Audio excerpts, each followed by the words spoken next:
Good morning बच्चों। तो class 12th के मैथ में हम लोग अवकलज के अनुप्रयोग यानी एप्लीकेशन ऑफ डेरिवेटिव्स चैप्टर का अध्ययन कर रहे हैं और आज हम कुछ नए विषय वस्तु के साथ आपके समक्ष उपस्थित हैं। यहां पर आज हम लोग सीखेंगे कि पहले अवकलज द्वारा उच्चतम एवं निम्नतम की जांच कैसे की जाती है। तो हम जो फर्स्ट डिफरेंशिएशन है, फर्स्ट डेरिवेटिव है, उससे हम कैसे यह पता लगाएंगे कि उच्चतम मान क्या है और निम्नतम मान क्या है। तो इसमें आपका ए बी सी 3 स्टेप है। उस स्टेप्स को हम लोग देखते हैं कि सबसे पहले एफ डैश एक्स ज्ञात करते हैं, मतलब डिफरेंशिएशन निकालेंगे और जो डिफरेंशिएशन आएगा वह एफ डैश एक्स को 0 के बराबर करेंगे और 0 के बराबर करने से x का मान हम लोग निकालेंगे। तो एफ डैश एक्स ज्ञात करके एफ डैश एक्स बराबर 0 से x का मान हम लोग निकालते हैं। जब x का मान जो निकालते हैं वह जितने पॉइंट्स होते हैं वह हमारा संभावित उच्चतम या निम्नतम बिंदु होता है। यह नहीं पता चल पाता है कि वह उच्चतम है या निम्नतम है, लेकिन यह पता चल जाता है कि उन्हीं बिंदुओं पर हमको उच्चतम या निम्नतम मान प्राप्त होगा। तो वह बिंदु पता चल जाता है हमारा फर्स्ट स्टेप में x का मान निकलने से। सेकेंड स्टेप में जो है हम उच्चतम एवं निम्नतम बिंदुओं की पहचान कर पाते हैं। तो कैसे पता चलता है? तो जब x बिंदु C से होकर आगे बढ़ता है तो हमको जो x का मान प्राप्त हुआ वह अलग अलग पॉइंट हमको प्राप्त होगा। जैसे यहां पर हम देखें, जैसे -1 है, यहां पर 0 है, तो यह जो -1 है वह एक बिंदु को हम C यदि मान लें तो जब x बिंदु C से होकर आगे बढ़ता है और f डैश x धनात्मक से ऋणात्मक में बदल जाता है तब हमारा उच्चतम मान यह कहलाएगा। जैसे यहां पर हम देख रहे हैं कि f डैश x का मान पॉजिटिव था और -1 से 0 में यह मान आपको निगेटिव आ गया। तो हम क्या देखते हैं कि जब इस बिंदु से होकर गुजरा x तो f डैश x का मान क्या हो रहा है? पॉजिटिव से धनात्मक से ऋणात्मक में बदल जा रहा है। इसका मतलब है कि यह -1 जो मान है उस पर हमको उच्चतम मान प्राप्त होगा। फिर सेकंड में इसी का दूसरा है कि जब बिंदु C से होकर आगे बढ़ता है और f डैश x ऋणात्मक से धनात्मक में बदल जाता है तो वह बिंदु निम्नतम मान को प्रदर्शित करेगा। जैसे -1 से 0 में यदि हमारा इस अंतराल में f डैश x का चिन्ह निगेटिव है और फिर 0 से इधर आप जो है बढ़ेंगे इंफिनिटी के तरफ और इस अंतराल में हमारा फिर पॉजिटिव आ जा रहा है, तो आप देख रहे हैं कि 0 बिंदु पर से होकर जब यह गुजरता है x तो यह मान निगेटिव से पॉजिटिव की तरफ बदल रहा है। तो निगेटिव से पॉजिटिव हो जा रहा है यानी बिंदु 0 पर जो है वह निम्नतम मान हमको प्राप्त होगा। तो इस प्रकार हम उच्चतम या निम्नतम की गणना पहले अवकलज के द्वारा हम लोग कर सकते हैं। अब है इसका नति परिवर्तन। नति परिवर्तन यानी पॉइंट ऑफ इन्फ्लेक्शन। यह क्या है? तो जब बिंदु से होकर बढ़ने पर f डैश c का चिन्ह परिवर्तन नहीं होता। यदि हमको किसी पॉइंट पे इधर और इधर दोनों जगह समान यदि चिन्ह प्राप्त होता तब हम कह सकते हैं कि यहां उच्चतम या निम्नतम हमको प्राप्त नहीं होगा और उस स्थिति में इसको कहते हैं हम लोग, इस सिचुएशन को हम लोग नति परिवर्तन यानी पॉइंट ऑफ इन्फ्लेक्शन के रूप में जानते हैं। अब जो है यह पहले अवकलज द्वारा उच्चतम और निम्नतम की जांच हुई। अब द्वितीय अवकलज द्वारा उच्चतम एवं निम्नतम की जांच कैसे की जाती है वह हम लोग स्टेप बाय समझते हैं।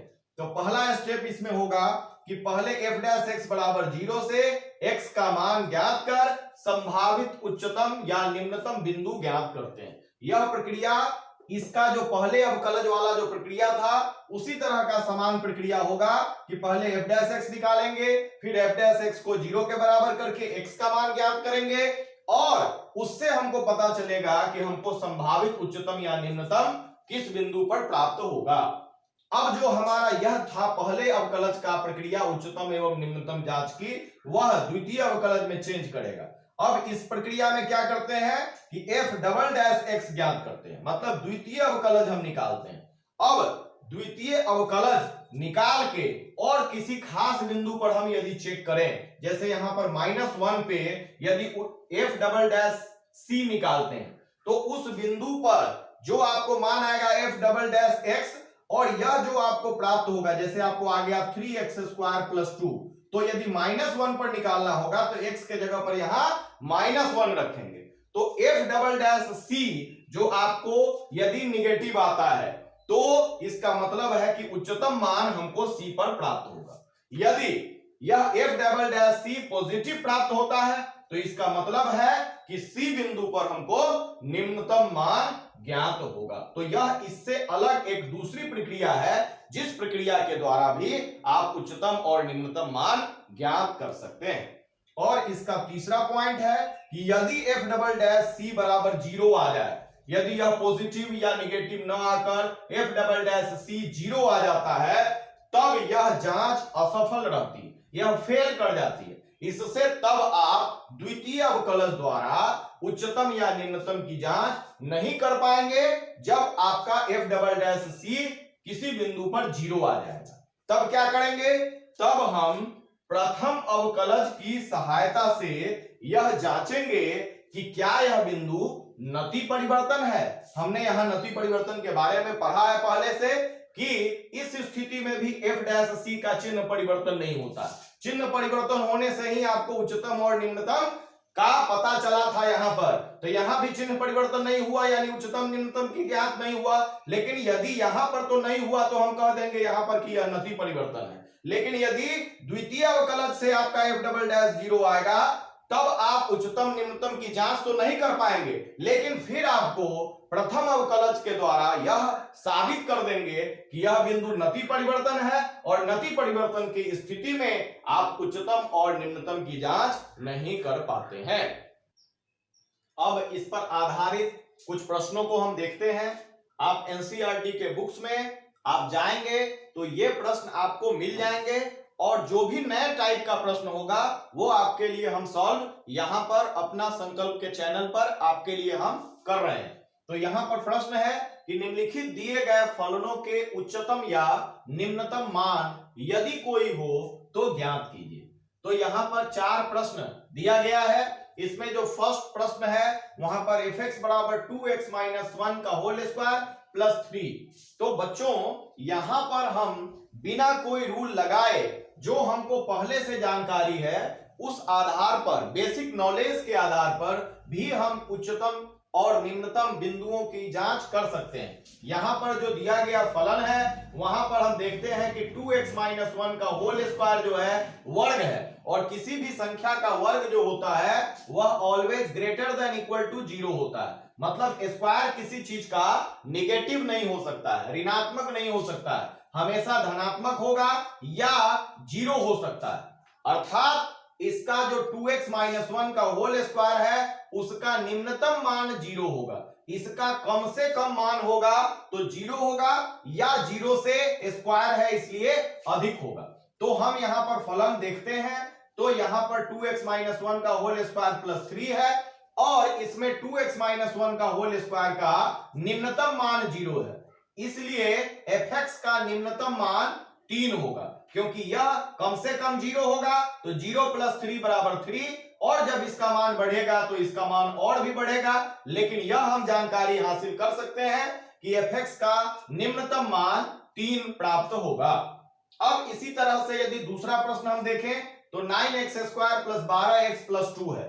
तो आप यह कोशिश करेंगे कि फलन को होल स्क्वायर के रूप में यदि बैठाया जा सके तो इसको हम यदि होल स्क्वायर के रूप में यदि फलन को बैठाएंगे तो इस नियम का उपयोग करते हुए उच्चतम या निम्नतम बिंदुओं की जांच हम कर सकते हैं। तो यहां हम देखते हैं कि फलन को आप a + b के होल स्क्वायर पर फॉर्मूला पर बैठाने की कोशिश करेंगे।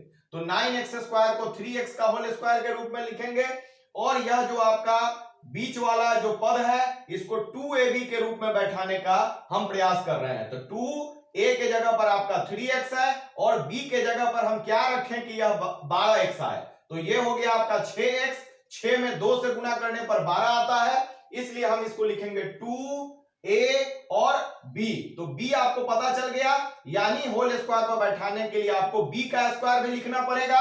तो ये दोनों तो अपनी जगह पर है, लेकिन यहां पर हम फार्मूला पर बैठाने के लिए 2 का स्क्वायर लिख रहे हैं, तो ये आपको 4 आएगा, जबकि प्रश्न में आपको केवल 2 दिया हुआ था। तो आप 4 में से 2 घटा दें तो फिर आपके प्रश्न के बराबर यानी 2 के बराबर आपको प्राप्त हो जाएगा। यानी फलन को आप लिख सकते हैं a प्लस बी का होल स्क्वायर, यानी 3x प्लस 2 का होल स्क्वायर माइनस 2 के रूप में आपको आएगा। और इसको इस प्रश्न के हिसाब से हम समझते हैं कि यह जो इसका होल स्क्वायर है, यह इसका निम्नतम मान 0 होगा, क्योंकि 3x प्लस 2 का whole square is greater than equal to 0। तो इसका निम्नतम मान होगा 0, यानी फलन का fx का निम्नतम मान होगा -2। अब इसका तीसरा प्रश्न हम देखें, इसमें होल स्क्वायर तो दिया है लेकिन उसके आगे माइनस लगा हुआ है। तो हम यहां देखते हैं कि x माइनस 1 का होल स्क्वायर हमेशा 0 से बड़ा या बराबर होता है, लेकिन जब इसमें माइनस लग जाएगा तब क्या होगा? तो जब किसी भी असमीका में यदि माइनस से गुणा कर दिया जाता है तो असमीका का चिन्ह बदल जाता है। जैसे कि 5 बड़ा है 2 से, लेकिन यदि हम दोनों तरफ गुणा करें माइनस से तो -5 छोटा हो जाएगा -2 से। तो उसी प्रकार यहां पर माइनस से जैसे ही इसमें गुणा करते हैं, यह असमीका का चिन्ह बदलता है, और यह जो बड़ा या बराबर था 0 से, अब यह हो जाएगा छोटा या बराबर 0 के। यानी इस स्थिति में क्या होगा? या तो इसका मान 0 होगा या 0 से छोटा होगा, यानी कि निगेटिव में आएगा। तो इस स्थिति में -x - 1 का होल स्क्वायर का अधिकतम मान आपको 0 होगा या ऋणात्मक होगा, तो आपको अधिकतम मान आपको प्राप्त होता है 0। तो इसका अधिकतम मान आपको 0 प्राप्त हुआ, इसका मतलब कि फलन का उच्चतम मान आपको 10 प्राप्त होगा। 0 + 10 यानी कि 10। अब नेक्स्ट प्रश्न की ओर चलते हैं, gx = x³ + 1। अब हम देखते हैं कि इसको होल स्क्वायर के रूप में तो आप नहीं रख सकते हैं, और x³ के चिन्ह के बारे में भी आप नहीं बता सकते हैं, क्योंकि x यदि पॉजिटिव होगा तो x³ पॉजिटिव होगा, x निगेटिव होगा तो x³ निगेटिव होगा। तब हम क्या करेंगे? तो जो हम प्रश्न पहले हल कर चुके हैं उस प्रश्न के आधार पर इसको हल करने का प्रयास करेंगे, यानी इसका अवकलन करेंगे, g' निकालेंगे। g' निकालने पर आपको 3x² प्राप्त होता है। अब हम देखते हैं कि 3x² ऑलवेज पॉजिटिव है, यानी हमेशा 0 से बड़ा या बराबर है। क्यों? क्योंकि x² किसी भी चीज का जो वर्ग होता है हमेशा पॉजिटिव होता है, और 3 एक पॉजिटिव संख्या है, तो पॉजिटिव में पॉजिटिव से गुणा करेंगे तो ये आपका हमेशा 0 या 0 से बड़ा चीज प्राप्त होगा। जब x का मान r है, मतलब रियल नंबर है, तो इस स्थिति में जब g' 0 से बड़ा या बराबर होता है, उस स्थिति में gx को क्या कहा जाता है? कि निरंतर वर्धमान फलन है। इसके पहले के वीडियो में इस तरह के सवाल हम लोग देख चुके हैं कि जब f' 0 से बड़ा होता था तो fx हमेशा वर्धमान फलन होता था, और जब यह पता चलेगा कि निरंतर वर्धमान है यानी वह बढ़ता जा रहा है, इसका मतलब है कि उसका कोई निम्नतम या अधिकतम मान ज्ञात नहीं किया जा सकता है, क्योंकि जो चीज बढ़ रहा है, बढ़ता जा रहा है, तो यानी इसका कोई अंत नहीं है, वह कहां तक जाएगा या कहां से शुरू हुआ है। तो इस स्थिति में किसी खास निम्नतम या अधिकतम मान ज्ञात नहीं किया जा सकता है।